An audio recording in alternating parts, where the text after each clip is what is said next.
আমরা আছি এখন খালিশপুর নয়াবাটি গোল পার্ক মোড়। দেখেন এখানে পদ্মার এপারে সবচেয়ে বড় কবুতরের হাট বসে। সেই গোল পার্কের কি অবস্থা! বন্যা বৃষ্টির পানিতে, রাতভর বৃষ্টির পানিতে সব তলিয়ে গেছে, পানি আর পানি। এত বড় একটা গোল পার্ক মোড়ের চতুর্পাশের রোডে শুধু পানি আর পানি। রাতভর যে বৃষ্টি হয়েছে খালিশপুরে, তার সেই বৃষ্টির পানি জমে গেছে। যশোর রোডে বিডিআর ক্যাম্পের সামনে ড্রেনের কাজ হওয়াতে ওইখানে ড্রেনটা বন্ধ, তাই পানি জমে খালিশপুর তলিয়ে গেছে।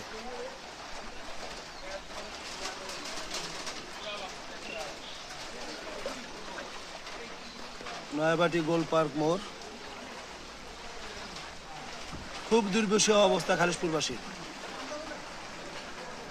আবার বৃষ্টি নামতেছে, একটু থেমেছিল বৃষ্টি, এখন আবার বৃষ্টির বড় বড় ফোঁটা পড়তেছে। দেখেন কি দুর্বিষহ অবস্থা।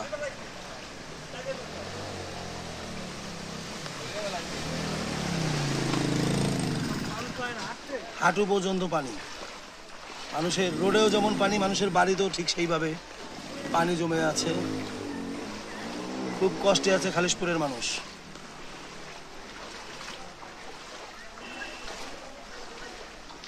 দেখেন এই রোডেও পানি, প্রত্যেক রোডে ব্যাপক পানি জমে আছে।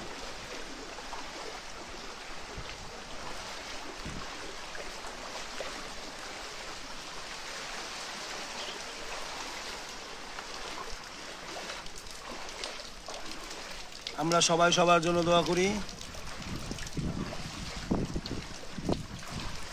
ক্যামেরায় আছে আমি M Ismail Hossain Shipon. Update news পেতে আমাদের পেজটি ফলো দিয়ে সাথেই থাকুন। আল্লাহ হাফেজ।